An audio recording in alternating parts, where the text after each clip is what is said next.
Hello, and welcome to Blowback, exposing the decline of empire. I think that's Billy Bob's title. Unfortunately, two of our soldiers are out. What do we usually say? On assignment. So Billy Bob couldn't make it today. Carlo is still not feeling better, but he said Tuesday is probably better for him, so he'll be back. But we still have a nice 3-point panel. So we have Ian from the suburbs of, it looks like very sunny Moscow, and Leo from a suburb Berlin. somewhere in Berlin, where I think it's stormy and the internet is not perfect, so we might have just lost visual, but at least he's still part of the chat. We had some connectivity issues before, and I think the title, one of the three, became, oh, he's back, became overextended and doubling down, and it really feels like that's the direction. The leadership, not the cadaver in the White House, but the leadership in the West is going on when confronted with multiple crises. But to get us started, I think we wanted to talk about the biggest news of the week that's got everybody, I think, or for me, hugely motivated, which was Putin's Asia summit. Now, there's plenty of video you can see from he first went to Pyongyang DPRK, where he hasn't been in 24 years, I think. First year in presidency, 2000 was the last time he went. Classic ally of the Soviet Union. I mean, the higher leadership of the country still all speak Russian. It's beautiful, and there's plenty of videos. So there was a hug there. There was a hug in Pyongyang. I didn't know Asian people were the huggers, but it turns out that maybe I was wrong, or maybe it's that significant or that important when Putin comes around. I mean, CNN described it as like greeting a superstar Tsar, really, really jealous stuff. It sent everybody bonkers and mad. But before we get into the details and the history, again, many videos, you can see them hugging, saying goodbye, the people on the streets. But I actually wanted to start with something Russian speakers and Hungarian speakers will probably know. Let me actually, preface this. This is from the 1938 movie Circus or Circus, the main theme, which goes with which is "Broad is my country," I think, in Russian, and I'm going to try not to butcher it, but it might make the Russian speakers feel bad. It's "Shiraka strana moya radnaya," I think, and "Drago was the Hungarian version, and you can see this. But not just in the same tune that I hummed, but completely DPRkized, right? It's optimistic, it's jumpy. It's have a quick listen to this one. I think I made sure that this time there is sound. Я другой такой страны не знаю, где так вольно дышит человек. Узнаете, именно эта мелодия сейчас здесь звучит на площади Ким Ир Сена.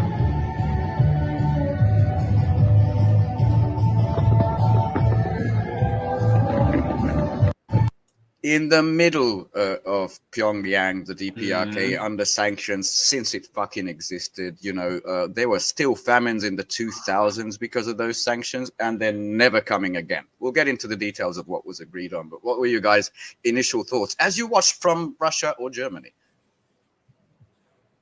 Just jubilation. I mean, it makes me happy. It makes me deeply, deeply joyous to see such unification between these two resolute anti-imperialist forces since forever, since always. I mean, Russia never changed its anti-imperialist stance after the defeat of the Soviet Union, and the DPRK, I think, is even less known and less understood in the West. How much of a resolute anti-imperialist this country has been, even when they have been strangulated for its entire existence, economically, diplomatically isolated, even in its weakened developmental phase. The DPRK, North Korea, has supported every single anti-colonial struggle. Well, maybe not every single one, but and they don't recognize Israel, by the way. Yeah. And what? The only country I think that just doesn't recognize Israel, never has. Right. Yes, absolutely. But on the African continent, so many different anti-colonial wars were militarily supported by North Korea, and this is something that Westerners absolutely are not told about in their education, in their history classes. So there's a long history of anti-imperialism in North Korea. Yeah, I mean, I'm going to get the Russian perspective straight from Ian, but I think the DPRK perspective has been that the Russians haven't been such a good ally, especially in the 90s and 2000s. And thank God things are back to the roots, back where they belong. But what do you think, Ian? I think it's true. I mean, because it's true in the 1990s, there was a fairly severe famine in North Korea. And you can look up, like, if you look up the charts of Russian aid excuse me, Soviet aids, because there was trade and aid from the Soviet Union to North Korea, and it all fell off a cliff, of course. And Russia was just unable to do anything because they had their own very serious problems in the 1990s. They just weren't even in a position to do it. I don't know about the Russian perspective per se, except that it's more of they don't share the paranoia for North Korea that Western, American and Western European audiences do. It's a normal place to go for tourism or for snowboarding. That's apparently a thing some Russians do, go snowboarding. That's increasing. I think last year the breakthrough was it was still Shoigu, right? The breakthrough visit to North Korea, and they issued this visa-free come travel, have a holiday here. That was last year. Yeah. So I think it's a big sign that's the sanctions as a weapon it was overplayed. A lot of people were saying that going after Russia, a major power, this aggressive. A lot of people were saying that, or even before the sanctions from hell were implemented, people were saying this even when they were just being threatened. It's like, that's a bridge too far. That's overplaying it. That's over weaponizing it. And the risk is that once it's played, it's no good as a threat, and then it just loses its meaning. That's the thing. I place it completely at the feet of the West. Russia didn't do this. Putin didn't do this. The EU, Ursula announced, just now introduced their 14th round of sanctions on Russia, which for the first time includes LNG. I don't know what the fuck they're stuck on, but this move, by the way, geographically, North Korea has like this tri-border. There's a point where there's three countries if you look around. There's China, there's Russia, and there's People's Korea, best Korea, right? Yeah. And of course, the West already tried to be like paranoid in all their headlines. They shouldn't even be allowed to travel. This is a violation of international law. And the other angle they're trying, this will piss off China. This will be very, very bad. Fuck. I mean, the first guy who actually hugged Putin and it sent shockwaves around the world was Xi Jinping. Don't you think they discussed every aspect of this? Every aspect of it. I mean, it's the death of sanctions. There's never going to be any food shortages in People's Korea anymore. But let's get on to the substantive points. What they basically somewhat already had in place with Vietnam, which we'll get to at the second point, is this comprehensive strategic partnership, which they inked, which is every level, culture, military, commerce, technology, but they really picked out military and military technology. There is a clause in there. Either of this joint partnership get attacked, then joint response. I mean, it's not exactly like an Article 5, but I think the wording, which hasn't been completely released by the North Korean side, might be. I mean, the 1961 the Soviet DPRK.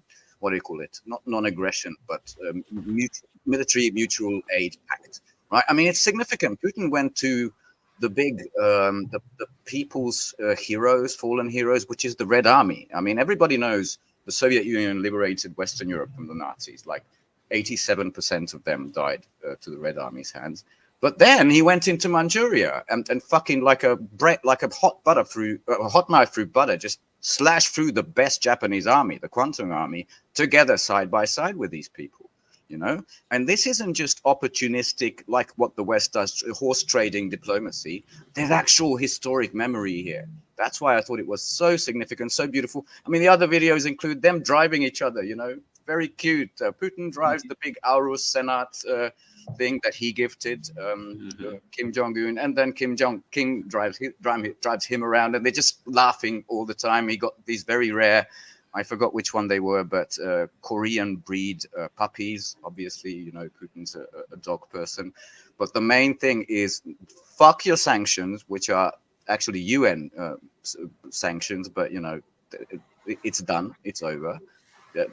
You've been reintegrated, just like Iran. Thoughts on the actual agreements? What do you guys think? And consequences or messages this sends to the West? Further consolidation of the multipolar camp for further strengthening. It was going to happen sooner or later. It's beautiful that it's happening now. Yeah. And it had the South, you know, Yoon Suk-yeol, who has been very increasingly warlike in his rhetoric. Like immediately, I'm summoning the Russian ambassador. I'm calling Blinken. That sent them into a panic. It sent Japan into a panic because that's where those islands begin. And it's just beautiful to see. So this is the Asian part of BRICS or the multipolar order. But there's another thing. Sergei Ryabkov, who is the deputy foreign minister under Lavrov of Russia, recently announced that there is a basic principle, a test, if you like, to join BRICS, which currently 59 nations are lining up to join. And that is no sanctions on any members. I mean, that's just the clear shot. This is what we're doing here, guys. I thought that was amazing. Well, that's kind of a funny rule when you think about it, because the USA routinely sanctions members of NATO, members of the European Union get sanctioned. It's very much a one-sided relationship. You know, it's the famous Kissinger statement that, you know, to be an enemy is dangerous, but to be an ally, a friend is fatal. And kind of the buildup to this was kind of ridiculous too, because, you know, on one hand, the USA was threatening Russia for violating North Korean sanctions, and at the same time threatening North Korea for violating Russian sanctions. So it's who's the violator? Yeah.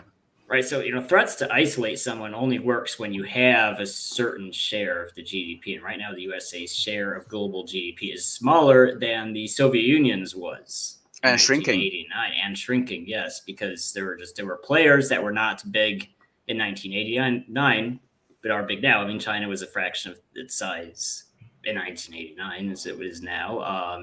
And not just China, though that's the most dramatic example. But, you know, you're seeing India, you're seeing other economies developing and increasing, while the USA is just it's shrinking. So it's not a threat, and it's almost reverse isolation, self-isolation at this point. Yeah, it's like that old joke that you put so many people in prison, the free people are going to be on the inside. Yeah, that is it's such a global minority now, increasingly, that are these sanctions imposers. And, you know, it hurts when they actually do it back, because this wasn't enough.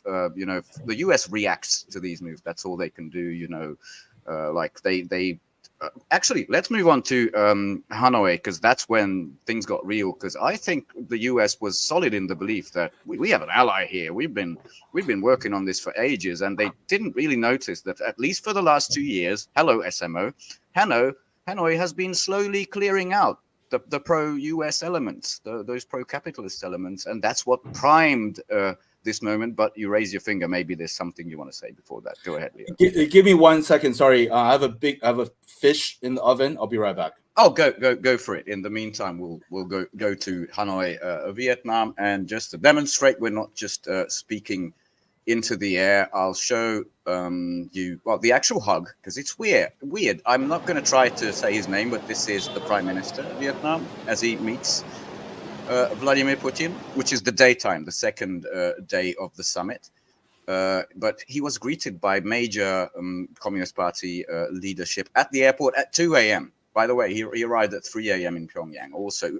And that's where Kim met him on the landing strip at 3 a.m. on red carpet surrounded with roses. It was amazing.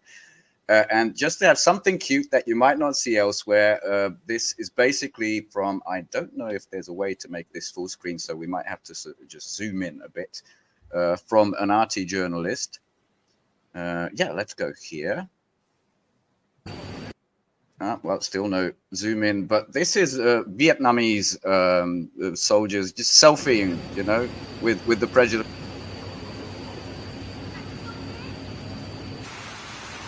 Ben, I can't hear you if you're talking.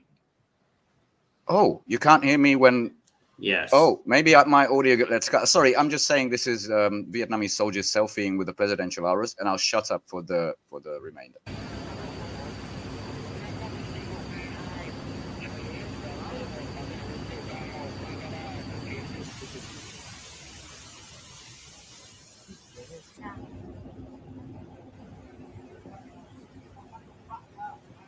Oh, and officials, of course.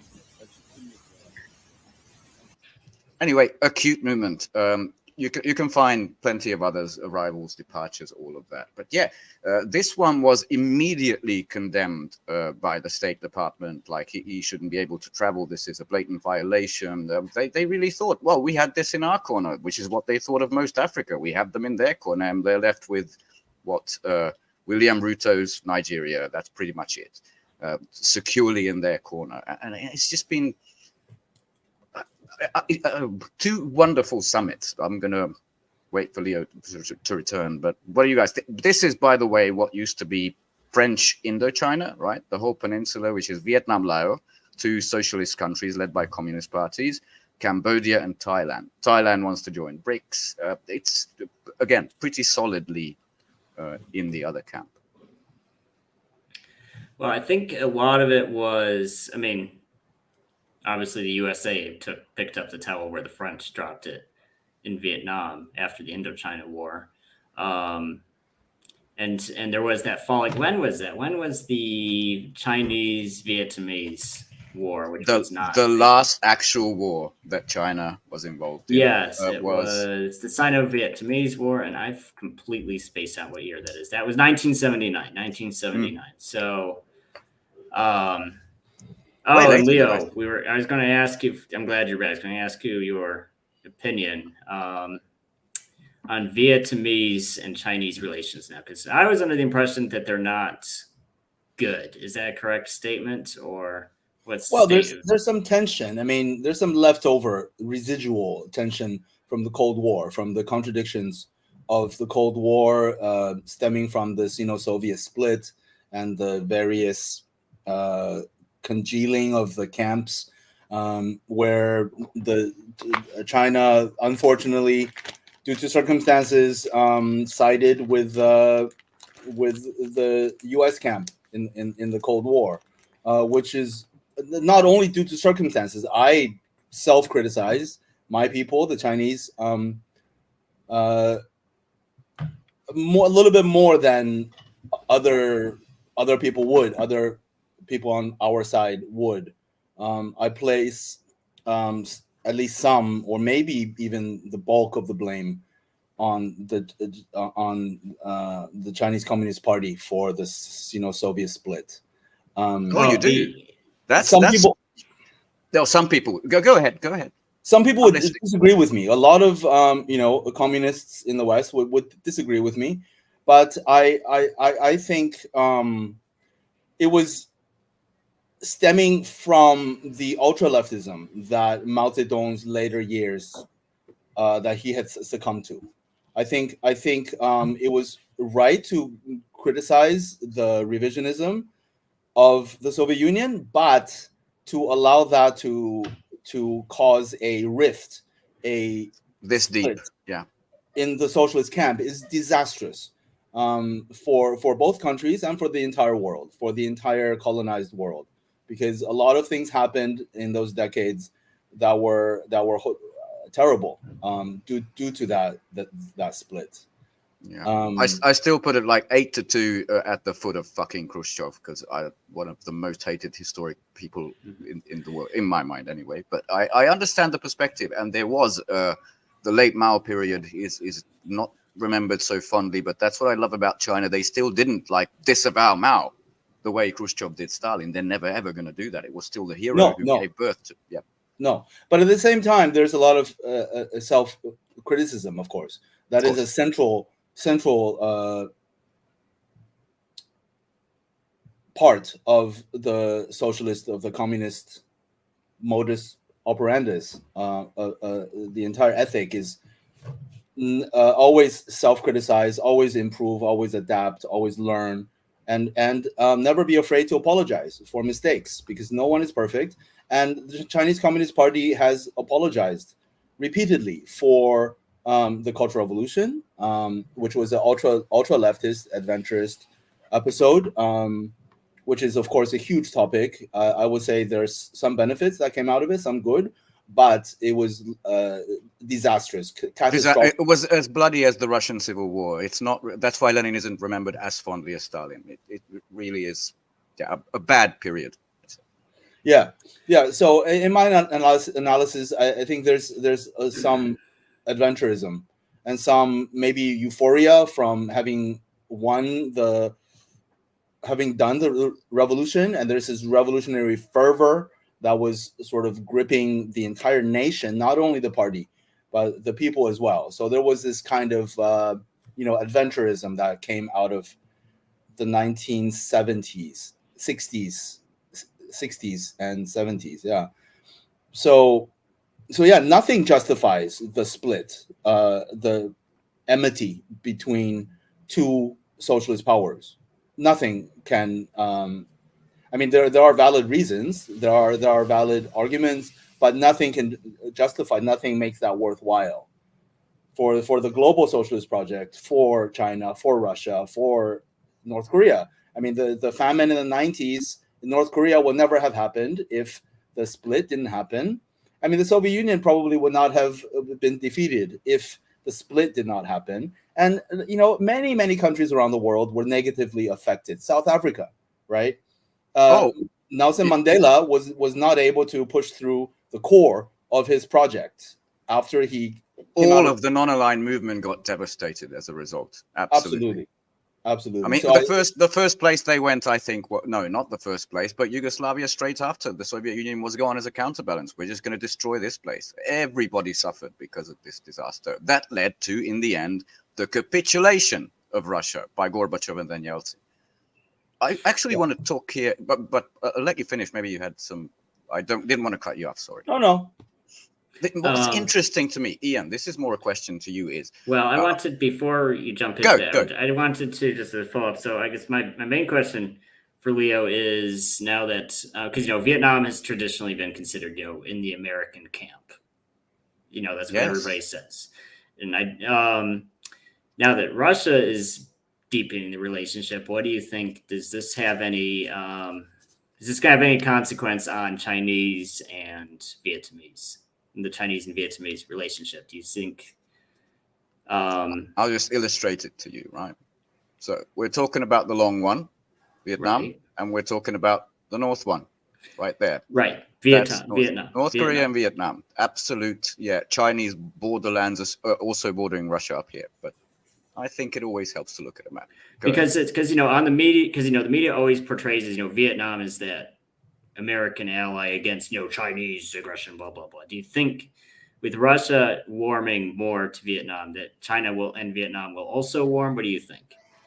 Absolutely, I think so. I don't think it's going to cause a problem between Vietnam and China. I think again, these residual tensions of the Cold War are fading, and people are moving on, and people see the bigger picture. The Vietnamese government and the Chinese state, and they are ready to move on, absolutely, and they're ready to mend their relationship, and bygones be bygones, water under the bridge, and I think they are absolutely ready to consolidate. Yeah, I mean, I know Laos is like a prime part of the Belt and Road Initiative with brand new railways, but I thought that this hatchet was buried a long time ago, like Vietnam, China. I thought they got along splendidly for at least the last decade.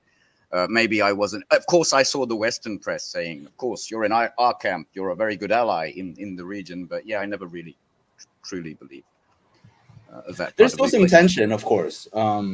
There's still some leftover tension, but I don't think they're significant. And I think people are very quickly recovering, healing from those rifts, those conflicts.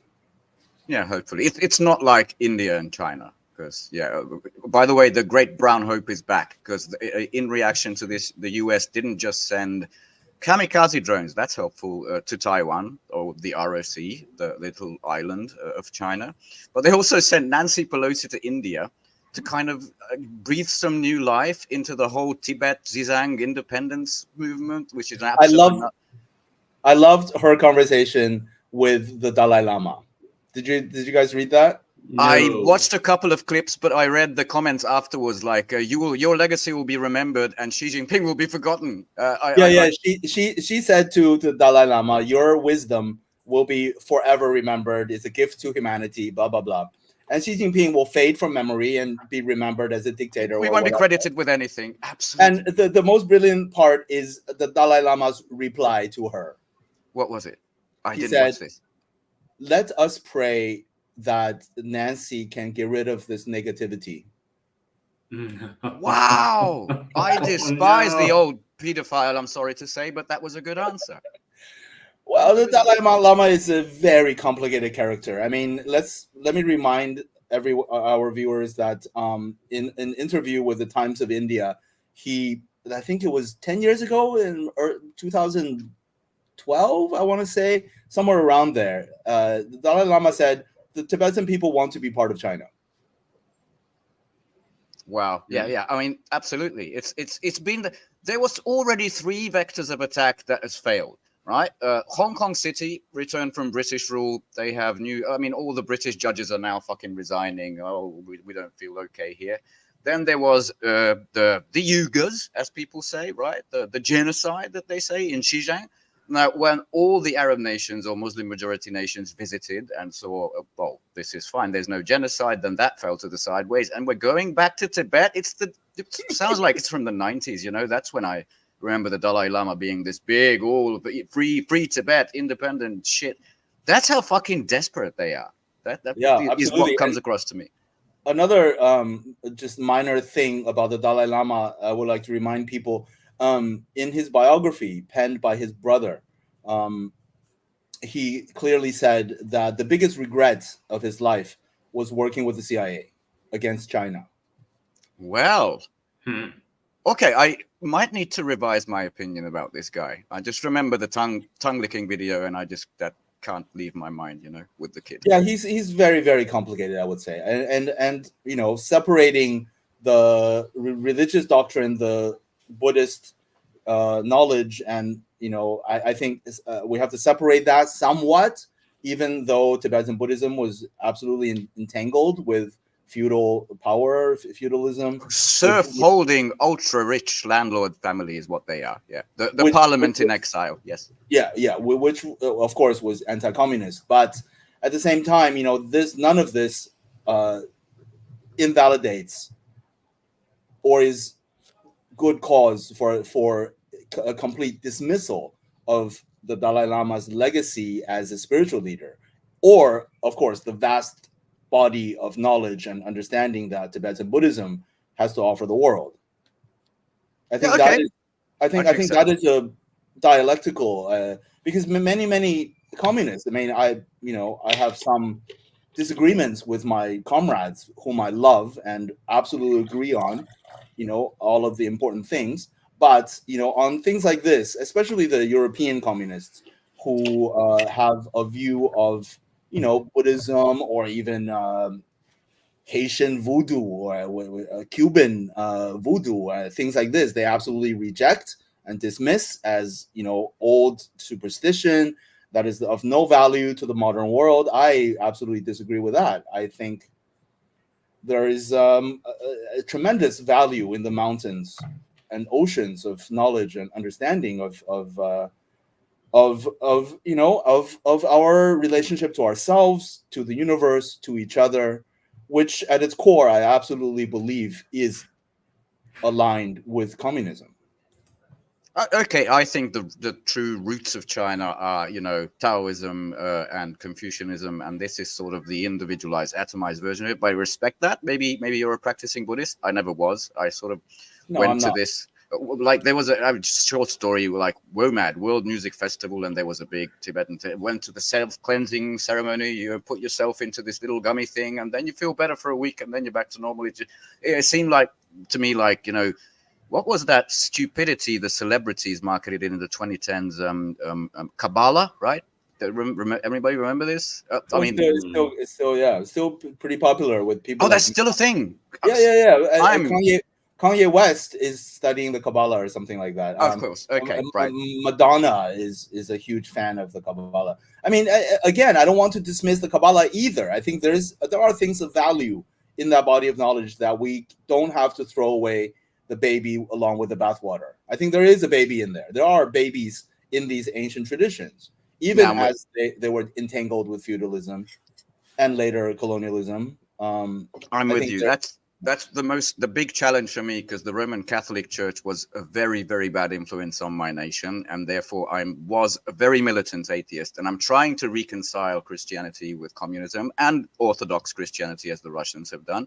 It's a difficult thing, but I'm definitely working on it. Yeah, all of these religious, even the institutions, can at various times, influenced by various material conditions, social conditions, be progressive or reactionary. They have, in various times of history, been both, not at the same time, you know, reactionary or progressive.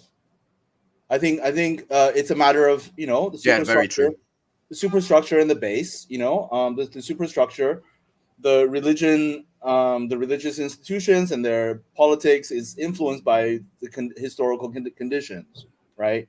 And yeah, and none of it, you know, if we catch, you know, a certain part of Christianity, whether in Latin America, the liberation theology, or, you know, or the evangelicals in the late 1800s that hit runaway slaves, you know, if we look at these spiritual traditions in those periods, it should not lead us to conclude that they are progressive. At all times, and their reactionary periods should not lead us to conclude that they are inherently reactionary. You know, it's a superstructure thing. It's like, you know, it's like culture. It's shaped by the circumstances and conditions of each historical era. Yeah, I'm striving for not synergy, but the synthesis on that. You know, the two opposing views in my head. I'm striving for that. But what I wanted to ask Ian, because the Russian perspective, I hope the West, maybe we can forget the Western left, it's ever supporting Russia. But, you know, now he's met with the communist leaders. He also went to Ho Chi Minh's, you know, memorial to lay a wreath, right? He's respecting all these revolutionary leaders while he still loves Ilyin for some reason and doesn't really do the same for Lenin and Stalin. And what I wanted to ask was, you know, the Russian perspective on, you know, it looks like in the last 2 years, it has solidified that the West is as fucking belligerent as the Communist Party of the Soviet Union and the Russian Federation, Zyuganov's outfit, have been telling him forever, for 30 years at least. And maybe I know there are big changes at the top of government taking place in very, very healthy directions when regards to the family, social fabric, these kinds of things. You think he will finally be able to, will they get a stronger voice and maybe able to influence the actual deal maker in chief, which is not Trump, but Putin, who always strives to get the consensus among the differing parts of Russia? You mean the communist info? I'm not sure I fully understand the question you're asking me. You're asking for the... Okay, now that these two communist countries have been visited, Yes. and Zyuganov seems to be completely vindicated in everything he's been talking about the West, they want to dismantle and destroy us. Will they have a stronger voice? Will he finally pay a bit more attention to him and, you know, not just on thematic matters like some church and social issues, but actually economic issues? What do you think? I don't know. I think Putin plays his cards pretty close to the chest, and I think, you know, there's this saying that an old dog can't learn new tricks. Not to say Putin is an old dog, but I think he is going to forever be an internationalist. It's just at this point he is a spurned internationalist. The West spurned him. I think Putin understands that at a certain point you need to just stop asking, and so he's acting. So it's just, I think it's not. I think it has less to do with ideology and more to do with he's just looking east. Just practicality. He's looking eastward because the West spurned him, and at this point, even if the American-controlled bloc extended its hand to him again, it couldn't be accepted a second time with no strings attached, because the problem with, as they learned in 2022, any Western investment in Russia's economic development can be pulled and be gone in a day. Yeah. And it can be entirely a political reason for it. And the thing is, once it's gone, the economy seems to super perform, which means it doesn't look like it was an actual blessing, more of a curse, those Western fucking investments. Because the moment they evaporated, Russia's doing exceedingly well. The World Bank data put it now above not just Germany, but Japan, right? I mean, India is next on this block. Absolutely. I mean, the popular saying is that, it's that the sanctions made Russia stronger. I mean, it's a great mantra, but it's not true because best case scenario, it would be better for Russia to invest and go both east and west. It is true. It is denied. We can't deny that it is true. That's because the idea of a pan-European Union of a Russia and a Europe united into one, economic partnership would be the strongest force on earth. It'd be stronger than the USA. It'd be stronger than China. You're talking an economic union spanning from one end of Eurasia to the other. We can't deny that that's Lisbon to Vladivostok was the dream. Yes, was a missed opportunity, but they just don't. No, what? It's happening. It's just happening under the Belt and Road, is what I see. Yes. But what do you think, Leo? Well, yeah, just one small addition. I just saw the other day the Russian, I think, transport minister in the 1990s proposed a superhighway linking Moscow to. I want to respond to that later. Yeah. But anyway, he was proposed a superhighway link through Europe, from Russia through Europe to the U.S. But anyway, I have a minor question for Ian. Like when you said, just a small clarification. When you said Putin has always been an internationalist, do you mean that in the socialist sense of internationalism, or do you mean a globalism in the neoliberal sense? That's a great clarification. I mean, in the neoliberal sense, yes. Yeah. Yes, he's a globalist. Globalism, unfortunately, has and even I have negative feelings towards globalism, but just right. The idea when Trump says deep state, then it's a negative thing. When Putin says the permanent state, it becomes, it's a thing like everything. Ooh, you're right winger if you say globalist, you're right winger if you say deep state, even though it has an actual palpable meaning. But yeah, go ahead. So in the sense of what, just as a neutral term, what globalism actually means, yes, he's got these. I mean, even in that Tucker Carlson interview, when Tucker really wants to know is Putin, going to say to this, and he still stuck to his guns that no, I believe in these international institutions, and all. So he absolutely still believes in globalism. He just kind of realized that the partners to make globalism, Russia, have a place in a globalist superstructure. The prerequisites for that happening just aren't there, so he can't even pretend to. There's just nothing to be gained from pursuing globalism at this point. And I think, and that's a great point, Leo, because I bring that up to people repeatedly, especially online. They're like, Putin's this authoritarian, hyper nationalist person. That's not remotely true. He is pretty liberal. He is globalist. He just got spurned, is what happened. Yeah, Medvedev was a West-loving dove, and now look at him. He's the dog on the leash. Go ahead, Leo. But again, I think when he motioned to join NATO, he knew fully well that Russia would never be allowed in. I think they must have understood. I mean, when they wanted to be part of the EU, they must have known that they would never in a million years. I mean, the Russian hordes, the semi-Asiatic, like into the European Union. If anybody from Turkey is listening, pay attention because you're never getting in either. Yeah. Exactly. So I think he knew. I mean, I have a small part of me again that Putin. If from the perspective that he played the game, that he pretended to be a neoliberal, riding on Yeltsin's coattails, and also convincing convincing the West that he was a neoliberal, I think bought Russia a lot of time and to develop True. it, and gave him the power to renationalize a lot of Russian industry, going against the neoliberal model, right? Look, So as I mean, I'm not making any conclusions here. I'm not going to go out on a limb and say anything crazy, but okay, maybe Putin's neoliberal internationalism can shift if it wasn't always something a little bit different. It can shift to a socialist internationalism.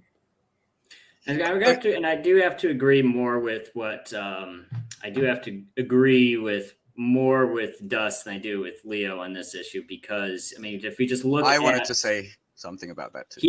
He dragged on for years after it was very clear that Russia was never going to be let into that treehouse, but they kept tried and tried.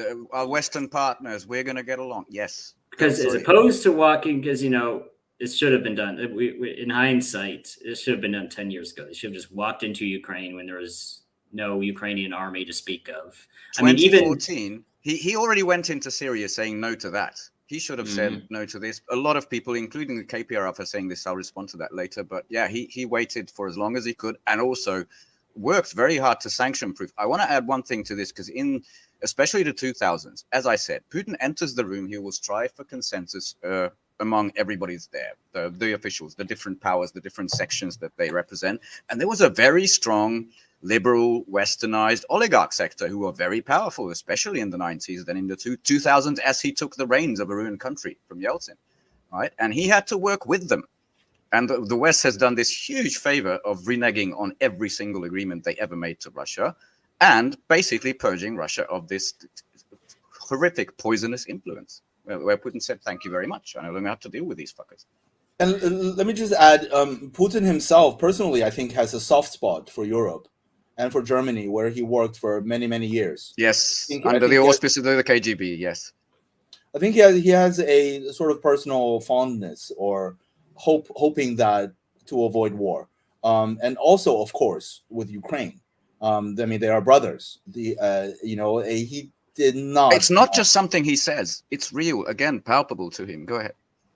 Yeah, I mean, he did not want to do the SMO. He wanted to avoid it, as with every single possible method diplomatically. And that way of doing things is aligned with socialism, of course, with China. China wants to avoid war at all costs because it's terrible. War is great for the imperialists. War is not good for the anti-imperialist camp. So yeah, I'm not sure if him, of course he can be criticized legitimately, valid criticism, absolutely. I agree with you that he should have went in and he should have seen through the absolute insincerity of the West. But then again, he did try. I mean, history will be the judge. People will look upon this chain of events and say Putin tried everything for those eight long years to avoid war. Very true. Yeah, I mean, very true. He just got spurned every fucking step of the way, and finally he admitted that. And that's when I became from someone who really, really disliked Putin because of his striving for consensus, which I always called basically a compromise. He's a compromise man, to finally actually turning around and taking Russia to where it belongs. But you've already brought in the SMO, so we might as well, if you like, transition to the region. Be right back. North of the Black Sea. All right. I do have, since he left, right. I mean, I do have a closing statement before we transition, though. I mean, I think what really caused Take it away, Ian. Putin to be spurned is because it's true, like you said. I mean, he is one of Yeltsin's boys. He didn't spring up out of thin air. He was already in the Yeltsin camp and succeeded Yeltsin. But I think what's really denied Putin access to the treehouse, the cool kids club, this Western cool kids club, is that he did not eviscerate Russia, because you really have to work against your country's own interests to be allowed into the club. I mean, look at Armenia. Pashinyan, he is giving away territory, which was not even on the table to be lost to begin with. He just keeps giving, and look what's happening. He's getting those the Caesar artillery pieces. Okay. I mean, now Armenia is in the cool kids club, even though they're. I'm gonna say that cool kids club and Pashinyan's nation doesn't have. I hope they're gonna rule under basically Azerbaijani rule, because it doesn't have a future. That's what it looks like to me right now. You have to sacrifice your country's future to be allowed into that globalist club. You just have to, and Putin did not do that. I think he probably just even cutting up those oligarchs. I mean, and from what people in Britain tell me, there's a lot of the current bad blood in the UK towards Russia is because that was just the place where they would launder their money. That was just Russian oligarch paradise, was the UK, which really, after their empire was lost, UK has nothing going for it. What kept them living the high life for so long is because these Russian oligarchs kept dumping all their cash in the UK. So even though UK had nothing going for it economically, it kept thinking this was just a cash cow. And then when Putin cut off the cash cow, now the Brits can't afford to heat their flats, literally. That's a big part of the English prosperity, absolutely. The big three financial institutions of the big, I guess, neocolonial, the unipolar era were Tokyo, City of London, Wall Street. That's where the decision of what's going to be invested where, what's going to be built where, and how exactly we are going to subjugate the world were made. And all three centers are becoming fucking irrelevant, which is the beauty of all of this. And it wasn't Putin. It wasn't Xi Jinping. It was the West's insanity that got us to this point. So before I want to get to Ukraine, because it sort of chimes into this economic stuff that you mentioned, but I want to get back to MK's comment, and I've heard some of this, and of course I think you're Russian, right, which means respect your perspective.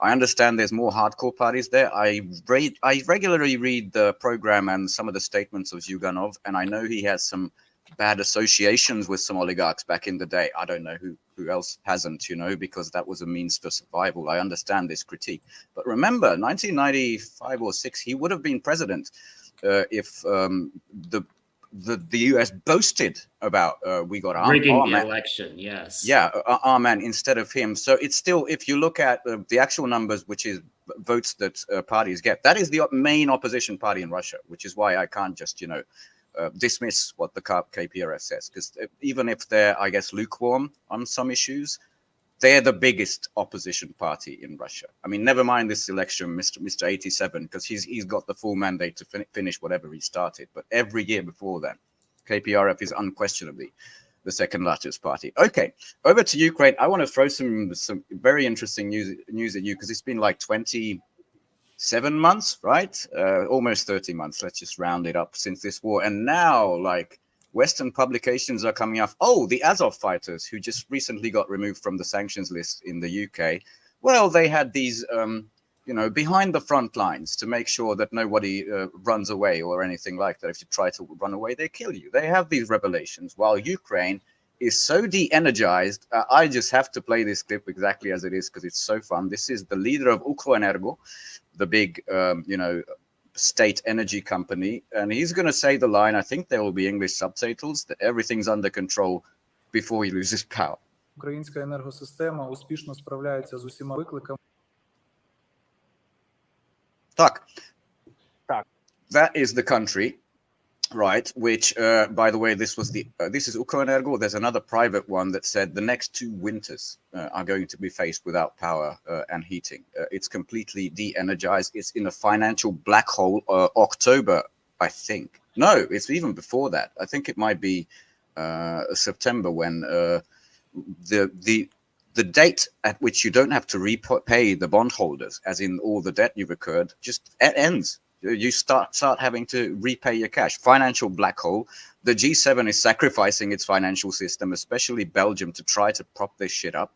And Zelensky is going bonkers mad because the Russians are doing this either psyop or 20% real that, we know you don't get along with the Westerners, but, they actually want to coup you. You're going to be blamed for the inevitable military loss. And this goes back to our, I think, ongoing, not bet, because there's nothing right on this, with Ian, of how long this will last.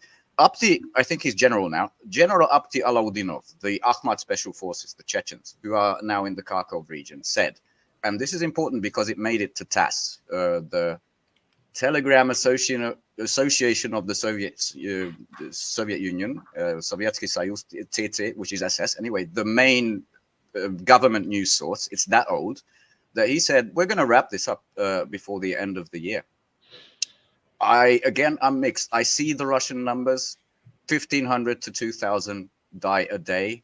I see the press gangs going everywhere just to find anybody, even younger people, even older people. Horrific. But it really looks like, and of course, the US is signaling, this is your problem now, Mark Rutte, the new NATO chief.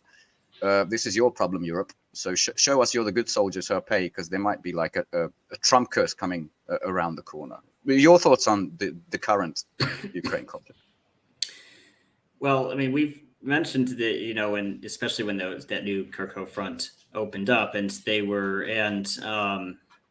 the Russians really do the opposite of the Ukrainians when it comes to marketing, under promise, over deliver. The Ukrainians, and I think it's a lot of that has to do with that pressure they're under from their Western sponsors. They always promise the moon and the stars every single time. They were really acting like that counteroffensive is going to bring them to the gates of Sevastopol, and then they didn't even make it 10 kilometers into they didn't even the first defensive line. Yes, the first defensive line. They took a few villages, and that was last year, and they're still speaking about a new counteroffensive. Still, yes, and so with the Russians opening up another front, they had the ability to do that. They had enough.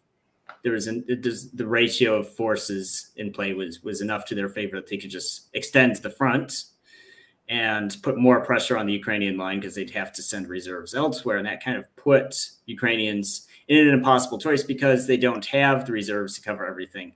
And you can correct me, the number, I think it's just 50 or 70,000 they sent in. It's not like a big occupation force to capture Kharkiv. It was there to cause problems and drain reserves, which they have from Chasov Yar, which is now the main battle taking place way down in Donetsk as a result of this. Well,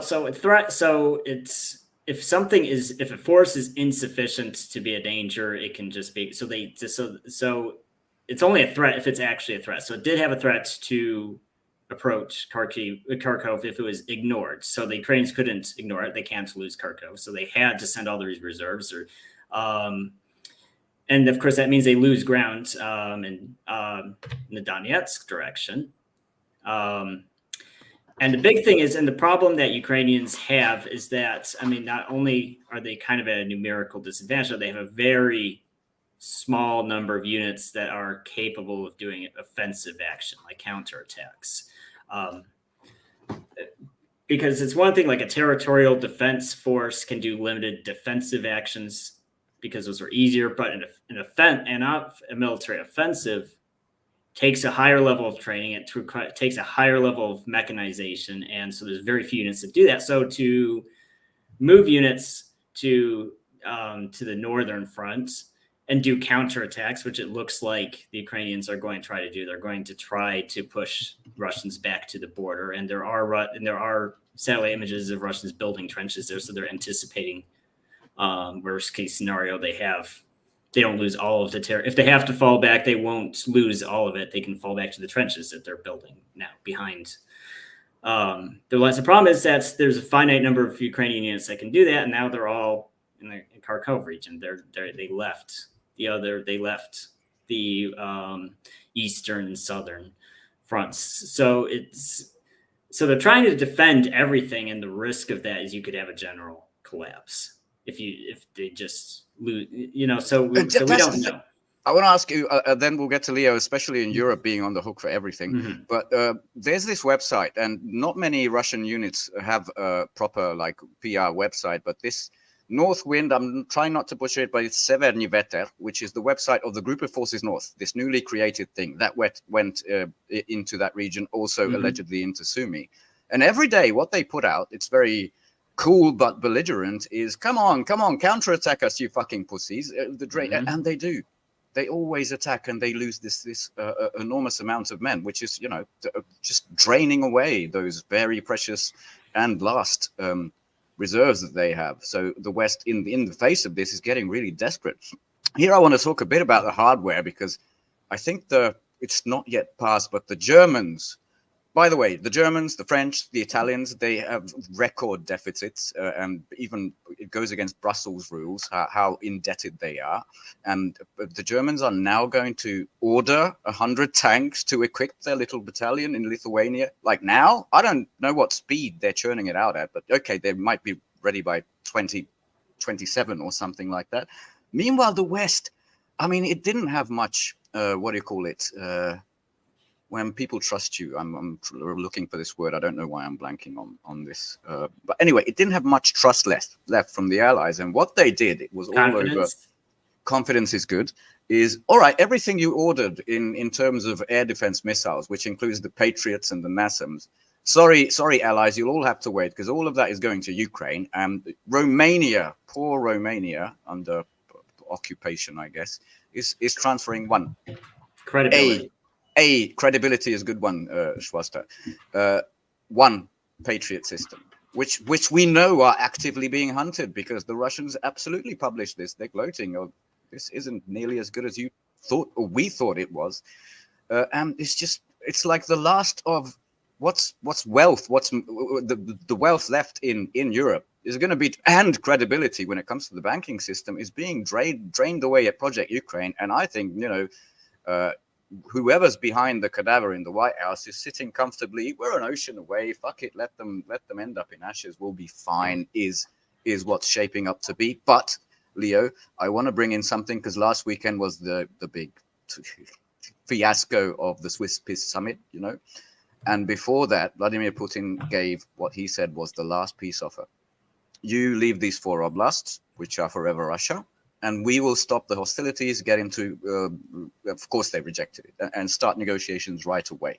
Now, they rejected it, and then Pyotr Tolstoy, one of the leaders of the leading Duma speaker, the Russian parliamentary speaker, said, that was the last offer we're going to give you. The next one is going to be unconditional surrender that we expect from Kiev. That's it. We're done at the negotiation table. How do you think this looks to the NATO stan heads, all these unelected idiots who, I think on Monday, the leaders of Europe had this informal dinner to discuss who's going to be the top of the main jobs in Europe, which, in case people still don't know, because the Irish don't understand how we can be so warlike, it all comes from the European Commission, led by Ursula at the moment. He's trying to be reappointed, I guess. That's where rules, policy, everything is made by think tanks. Then it goes through the European Parliament, who don't have any right to do anything. They can discuss it, maybe suggest amendments. That's it. And then it ends up in the council, Charles Michel's, who can approve it, who can rubber stamp it. The true power has always been in the Ursula camp, right? And they think anything here can change, right? The absolute undemocratic, stupid bloc that Europe is. Sorry, that was a sidetrack, and I don't know where I began, but you might have followed better than I myself did. Sorry. Well, I just wanted to say, it turns out that one graveyard of empires is not enough. And Afghanistan was the famous one, right? Yeah. We need another one. Ukraine, maybe enough to bury the empire. But how they respond? How can they respond? They have no options except, risk everything, risk fucking nuclear war, risk their countries. For how much longer can it go? We don't really know how much the European electorate, elections even matter. We don't know how we've just learned that they don't. Yeah, exactly. So by the way, the guy, the main guy for Le Pen is called Bardella or something like that, who was supposed to be the new Hitler, the new alt-right, because he said, I'm going to exit NATO. He said, no, we're actually staying in NATO. No, we're going to support Ukraine. We're just not. He's been melanized. He's been completely melanized, cucked. All Sorry. of them. Le Pen, I mean, AfD in Germany, all of them are fake anti-war, fake. But anyway, I wanted to bring up one thing. I just have heard talk of Centuria, the that's the legion, the terrorist legion that is in Europe, Ukrainian. The offshoot of Take it away. Azov. I've just heard some numbers that there are 7,000 Centuria members actively training in Germany, like 6,000 in France, something like 4,000 in Britain, and like another 10,000 in the rest of Europe. I mean, this is part of the blowback, right? Part of the title of this show. I mean, that's fucking scary as fuck. Absolutely. I mean, there's already been, I think, gang fighting between police and gangs somewhere in Spain with weapons earmarked for Ukraine. And there's obviously just going to be more of that the closer they come to absolute defeat, which they are. Yeah. So all of this is just mounting into a really, really seems to be going to be unmanageable fever pitch of chaos in Europe. I mean, France is already on the verge. Jesus, can you imagine the Olympics taking place there? Yeah, it's absolutely a clusterfuck. It's absolutely a shit show.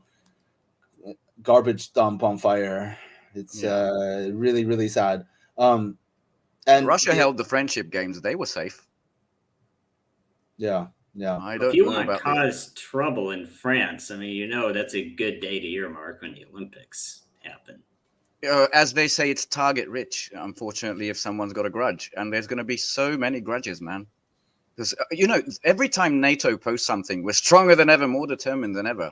Increasingly, the Ukraine flags that still exist on Twitter, they feel fucking betrayed. And I get it. I get where they're coming from. I hate Banderites, but fuck yeah, they were. You were supposed to be the carne por machina, the meat for the machine. That is what Lindsey Graham outright said until the last Ukrainian. You get that? This is what a deal with the West means. Destruction, death. Yeah, and I mean, go. Again, I have to remind people that the Chechens, the Chechens had a brutal war. Brutal. With Russia, or like you can call it an invasion. Russia went into Chechnya to put down the Western-backed fundamentalists trained and funded to fight Russia. And the Chechens, after 10 years, realized that they were fooled, that they were tricked, that they were used, that they were cannon fodder for the imperialist West. They fully realized that. Chechnya is absolutely pro-Russian Federation today, and of course, the amazing Chechen fighters were like a significant role in the SMO. Of course, fighting for Russia. What's that guy's name? Ramzan Kadyrov, who always said the right thing, but 2 weeks early. Ramzan Kadyrov with the big beard. The son of the original Kadyrov who made the deal with Putin to end the bloodshed. Yes. Yeah. And the same thing will happen in Ukraine with Ukrainians. I mean, all of this will pass. And what comes next, right, will be revenge against the West. Will be revenge against NATO countries, against EU countries, and it's going to be ugly. It's going to be really, really scary. Unfortunately, yeah. I do agree. And I know there's still tensions with between the Chechens and the Orthodox, but I think they're minimal compared to the war. I was going to say, but the Chechens, I mean, they did achieve independence. They're autonomous oblast. Yes, and Federation. Look, federation state. Is there terrorism and invasion of Dagestan that prompted the Russians to take it back? And it's the same thing with Ukraine. There was nothing preventing Ukraine from continuing to be an independent state. It was their aggression against Donbass that caused this to happen. So it's really, and we have to remember too that economically, if there was no war, Ukraine would have already collapsed. They were already on the verge of bankruptcy. Complete life support. They need a needle in the arm every once. I think they were talking about 800 billion pounds, which is $1 trillion, somewhere in the British press. A Ukrainian official said that's what we need to beat the Putin. Yeah, so it's the entire U.S. military budget. Sorry, I'm shutting up now. Yeah. So it's the same thing with Afghanistan. You couldn't even the people who collaborated with the coalition with ISAF couldn't. Most of them couldn't even leave the country. Those were the guys clinging to the wheels of the airplane. And I remember we had these conversations with Ukrainians in summer of 2021. It's like, don't you feel like this is going to be you if there's a war? And they're like, no. They said, I think Ukrainians feel like, oh, we're too white, we're too European. Americans won't screw us over. That's really, I really think that was the thinking. We're Aryans, we're Europeans, we're part of the, the I white remember. boys. We're part of the white boy summer, basically. I remember the first few months of the SMO, the Ukrainian reports, we are blonde and blue-eyed Europeans. Mm-hmm. Like, okay, can you be more outright what you mean? Yeah, I remember that. But I don't think they understood. I mean, it doesn't matter if you're white, black, or purple. Washington and Wall Street will still dump you when you are done. They'll Taiwanese... still tell you what you want to hear. They'll say, cool tattoo, cool black sun tattoo. Yes, you're Aryan, you're democratic, you're better than those orcs. They'll tell you whatever you want to hear. Feed, whatever. And I think, though, that's why they like, even though Washington, even though the USA is completely liberal and, nationalism is bad, they'll still feed these little right-wing fantasies these people in Eastern Europe have because they're useful for people to believe those things. And they all become magically democratic countries, very free media, very free elections, whatever the facts are, they automatically become that. Yeah, that is the original reason why, whiteness was invented in the first place, is to divide and to, sacrifice the white working class under the tyranny of capital. And it still plays the same role in the world today. It's, this was Narishkin, the SVR, the Russian foreign intelligence, right? Guy who said, I don't know how much of it is a psyop, but he said, yeah, he's going to be the scapegoat for the West for when the military defeat actually comes. It might be 80% a psyop, but they do have good information from Kiev. I'm pretty certain of that. They are aware of all the internal stuff that goes on in the Verkhovna Rada. So interesting. Will be interesting to see his fate, but they're definitely playing on his nerves because, the Financial Times already reports that he's paranoid. Like, he had a conversation with Blinken and he was very upset that Blinken kept talking about, corruption. Like, come on, leave my slice of the things here. Olena Zelenska had this major piece, an exclusive interview in the British Telegraph, where she's waiting, of course, for the moment of victory, but she's undergoing these nervous, close to burnout things. That's where they are mentally, and you could see this at the Swiss summit, like completely megalomaniacal. I'm not going to conquer that word anyway. Let me just add one little analysis on a kind of philosophical, ideological tip. Take away. Drawing a parallel between Chechnya and Xinjiang, the socialist approach to violent extremism and the non-socialist approach. Of course, the Russian forces putting down the fundamentalists in Chechnya was absolutely legitimate, absolutely necessary. But China's method was very different in putting down the violent jihadists, separatists, Wahhabists that were funded by both places. The ideology came from Saudi Arabia at the time. Yeah, from Saudi Arabia. And with CIA funding, of course. I'm going to add Kosovo to that, who didn't learn this lesson. Same operation. Yeah. But the socialist approach, right? It comes down to a very deep philosophical difference in a different conception of evil. and justice, right? The Western or imperialist, which has much deeper roots, of course, in the philosophical foundations in Christianity, blah blah blah, is that evil exists as an independent force in the universe,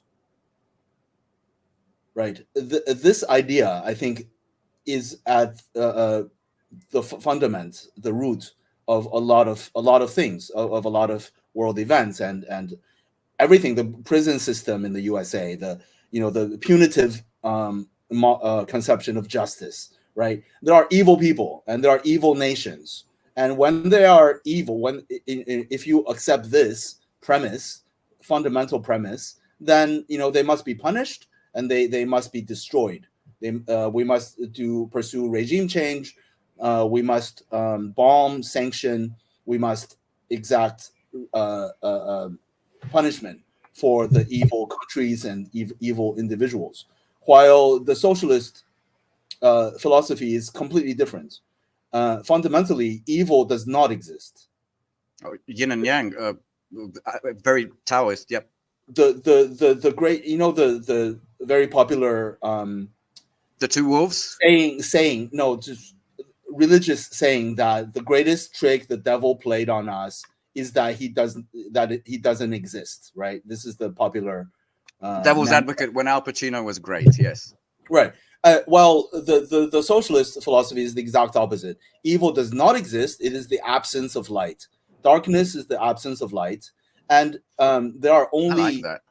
There are no evil people in the world. There are no evil nations. There are only individuals who are abused, who are sick, who are confused, who are not healthy, right? And so the socialist conception of justice has always been reformed, very humanist. If you look at the Gulag system of the Soviet Union, average stay was 7 years, and they're promised full integration back into society after they leave the prison system, guaranteed a job, and not at all demonized in society. They're not outsiders exiled forever, like in the US. If you have a criminal record, you can't get a job, your life is over.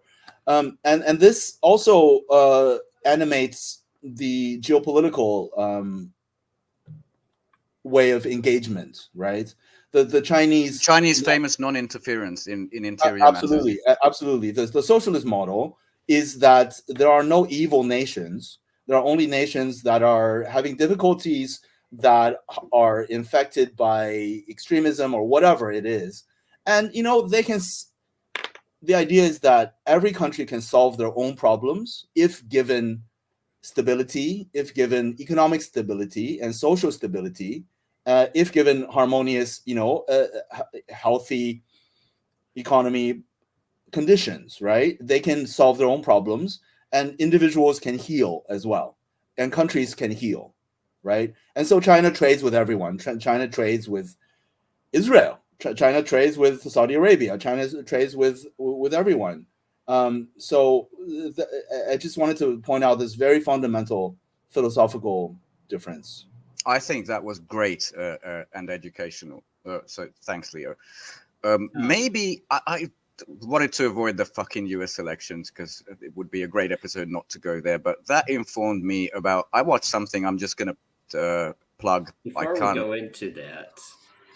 No, not going to that. I'm just going to recommend the live stream, which was between Garland Nixon, DD Geopolitics Sarah, and I think John Jenkins, MAGA communist variety. And something that Garland said stuck with me.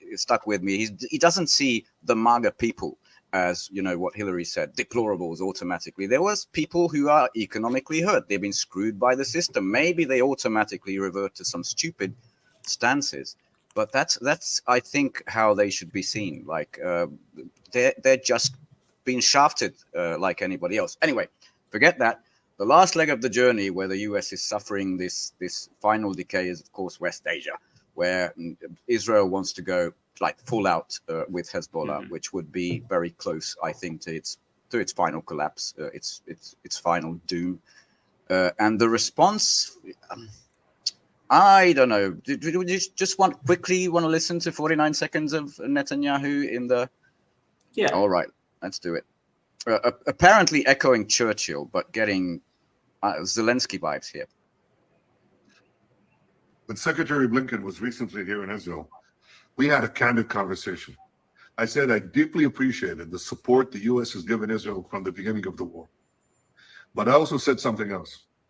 I said it's inconceivable that in the past few months, the administration has been withholding weapons and ammunition to Israel. Israel, America's closest ally, fighting for its life, fighting against Iran and our other common enemies. Secretary Blinken assured me that the administration is working day and night to remove these bottlenecks. I certainly hope that's the case.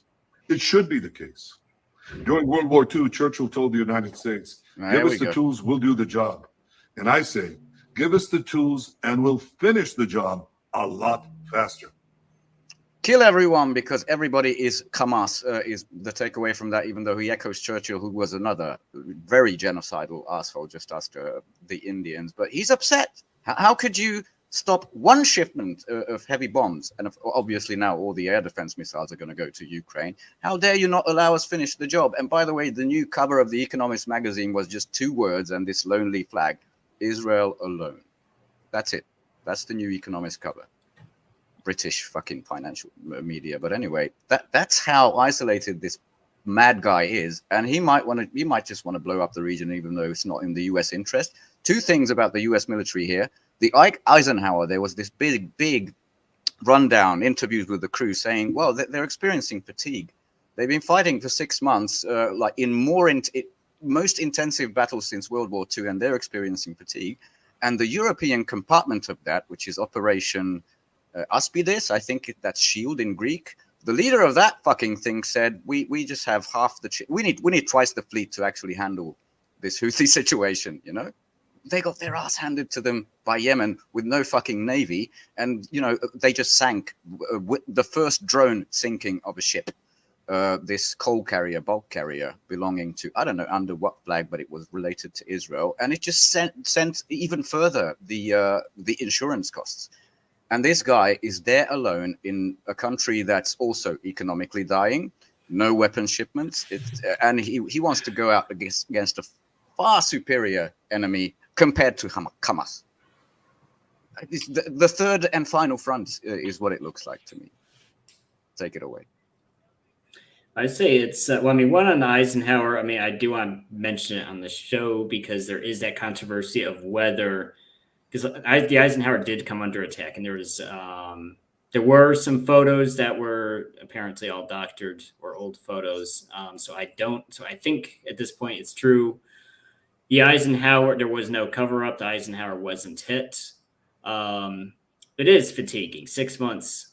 You know, people say, you need repairs, you need resupply. Yes. Well, and not just that, but the crew. If you're on alert all the time, I don't know what kind of sorties they're flying, what kind of missions they're flying. But if you're just under attack all the time, I mean, you're always on alert. It disrupts your sleeping schedules. I mean, it's 6 months on a ship of always in action is a long time. So I find that I don't think that's a cover story. You know, I've seen some people suggesting it's a cover story. No, I don't think so. I think they are just overextended on the Eisenhower. It's completely plausible. And yeah, I mean, it does illustrate that the Houthis, that, you know, the USA is struggling to put down the Houthis, you know, struggling to put down Yemen. I mean, it shows that, yeah, I think the USA is, I wouldn't even say it's because the USA is weaker. It's just that the power dynamics are different. It's not that the USA has gotten weaker. It's that everybody else has gotten stronger. The gap between the colonizer and the colonized is a lot smaller than it was certainly 100 years ago and 50 years ago and even 10 years ago.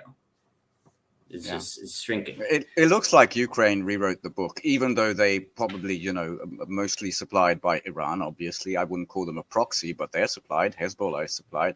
But, you know, drone warfare changed the game. Hypersonics, which the US Hezbollah, not Ukraine. You mean? No, I meant Ukraine as in the actual outbreak of the SMO.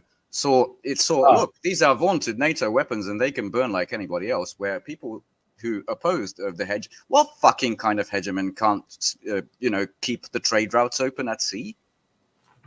I mean, it's huge. These last 2 years have been a geopolitical earthquake, is what I think it's a true statement. I think that's an accurate statement. I think the Russians were the first to resort to violence. And then once the blood was drawn, that was a domino effect that we're seeing in other places. It's like you said, it's that once that paper tiger is exposed and other people start poking it too. And that's exactly what happened. Yeah. West Africa. Lost by the US and by France. Amazing. It's just like the Putin summits. They couldn't conceive of this a year ago, that this could happen. They thought everything was secure and dandy. Biggest drone base was in Niger, right? Yep. Fuck off. Yep. Go home. Yep. Russians, come on in. Yep. Amazing. Yeah. So that's why I say this is a time of mourning of all of these things, but also of celebration.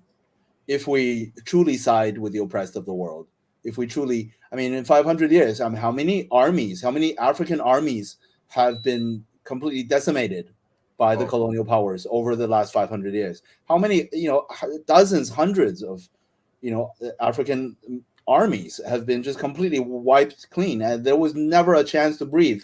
There was a brief moment of decolonization in the 60s, but then, of course, immediately followed by recolonization under the guise of neoliberal, neocolonialism, and there was never a chance to break free. And now it's everything's changed. Now the colonial forces are absolutely being driven out, and they're losing. And this is in 500 years is the first. So it's a time to celebrate as well. Maybe not celebrate, but be hopeful and optimistic. I know this isn't like a nice thing to do, but there is some schadenfreude I get from thinking of Macron, born with a silver spoon, like a banker creation, never worked a proper job in his life. Like he got smacked in the mouth with the Ukraine thing. There's a lot of French videos, doesn't matter. And now they're revoking the mining licenses. He's going to have to get uranium at proper market prices. One in 3 light bulbs in France was powered by Nigerian uranium, and I'm just trying to imagine how that happens. Like his whole world, this whole Sahel region, the CFA Franc region, is gone, like irreversibly. Yeah. And in the meantime, well, first of all, I have to really personally watch my Schadenfreude, because me as a person, it's not nice. Since my teenage years, have lived in the West and have been dehumanized for the shape of my eyes my entire adult life. It's very easy for me to feel some Schadenfreude, to put it lightly, seeing the collapse of Britain and the entire West. But it is fundamentally a reactionary attitude, to take delight in the downfall of even the colonial empire, because we have to remember that the working class suffer from these same regimes. The working class are even when they are reactionary, it's not really their fault. They've been breathing imperialist, capitalist ideology for generations, for 5-10 generations. It's not really their fault. And they will be the first to suffer in France, in Germany, in the US. Yeah, that just. Well, there is a Stalin quote from February 1942 when he said, Hitler's come and go, but Germany and the German people will remain. So, yeah. And we talk about what you said earlier, Leo, about this concept of good and evil. We have to punish nations of people for these things that they did. I think we can see that playing out here. The USA sees that power dynamic, and it doesn't really even properly reward obedience. It just lets you continue to exist at some level, and there's no alliances too. It's just it wants supremacy. Like the Philippines and the USA is not an alliance. The Philippines it's just the USA's lapdog, and it's about exerting U.S. supremacy against China. The Philippines, and what the Philippines need aren't even in the equation, and that's nope. Same with There's Ukraine. no consideration for them. Yeah. Yeah, the Ukraine and Philippines are in the same boat. Yeah. What- And the beauty But about Taiwan- what you said, people wishing evil on an entire country, the Z accounts, even from the beginning of the war, the Russian people who cheer on the SMO, they never called for the extermination of the Ukrainian people, ever. But every other day, I see every Russian should be slaughtered from the yellow and blue fucking flags. There's a huge, huge qualitative difference in there. I think we're close to wrapping up, but I thought I mentioned this earlier. I'm in Southwest Hungary, Ian's in Moscow, and Leo is tuning in from Berlin. So maybe we have some concluding thoughts. I had one final video, which is a response, I think, out of many things also to who brought up the Carlson interview with Putin? I think I Ian did, yeah. Yeah, the latest. It's not really an advisory, just a statement by, I think it was Miller, right? Hold on a sec. Yeah, Miller, the State Department is basically you should just not go to Russia. No American citizen for any reason should travel to Russia. And I know this is sometimes comes down to a very painful choice for Americans who have family members in Russia, sometimes family members with health problems that they want to see, but you run a tremendous risk by traveling to Russia of being detained, being imprisoned, being convicted. Yeah, all of that. The big bad Russians are going to put you in a gulag is the message. They stopped Scott Ritter from going. Thank goodness. Anybody who goes there, including Tucker Carlson, comes back with rave stories. Jackson Hinkle is currently there. Also in Ukraine, former Ukraine. I think that's what Medvedev means. For a couple of months, he always says F Ukraine when he's talking about Ukraine. Anyway, just don't go there. Don't look around. That's the message coming from there. Finishing final thoughts, guys. What do you think? Same thing for Xinjiang. They advised traveling to Xinjiang to see a region that is in many ways more developed, more modern than Paris. You should have seen the comments when Putin left Pyongyang. And everybody was out on the streets. The paid actors, the regime is at their back with a gun. They just can't take it. Beautiful infrastructure, completely built from the ground. They just can't take it. Yeah, maybe we can conclude on the power of propaganda. Because the Philippines, the Philippines are so traumatized. They and confused and propagandized, right? Posting F-16s and bald eagles and stars and stripes online, legions and legions of Filipinos with absolute hatred of their neighboring peaceful country who has used a water cannon or two. Absolutely in love with the U.S., which committed genocide, mass rape, mass murder against the Philippines after taking the colonial reign from Spain. It's just the power of fucking propaganda. It's absolutely amazing. But I think, to people who say well, what about the Russians who hate Putin, or what about what about the Ukrainians who hate Russia? What about I think Israel puts all of that to rest, because we can say to them, well, okay, 90% of Israeli citizens support the genocide, right? And they will say to you, yeah. They will say to you, we live in Israel. We understand the history and the reality of Israel better than you. So, what are these libs going to say again? Are they going to side with them because they live in Israel and they understand the situation better? No, obviously not. So that puts to rest that entire very common argument. Yeah, and I think Israel. My cousin thought that I think it is. I don't think it could be said often enough. What's happening now in Gaza shows the total, not just hypocrisy, but just absurdity of all of the accusations that the Western rules-based order, as they like to call themselves. That's what they call themselves. Liz Truss, all those people, rules. Yeah, because you can't say international law. Yeah. That's why they came up with this phrase. Yeah, rules-based world order. It's just genocide, punishing civilians, start to weaponizing hunger. All that is just total bullshit. And they do even the worst things Russia's been accused of in Ukraine. What they're doing now in Gaza is 10 or 100 or 1,000 times worse. Yeah. It's absurd. So. It's the only democracy in the Middle East.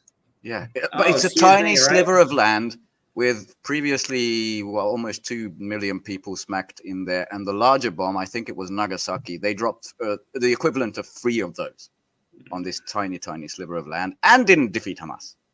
Meanwhile, engaged in the craziest propaganda. So, yeah.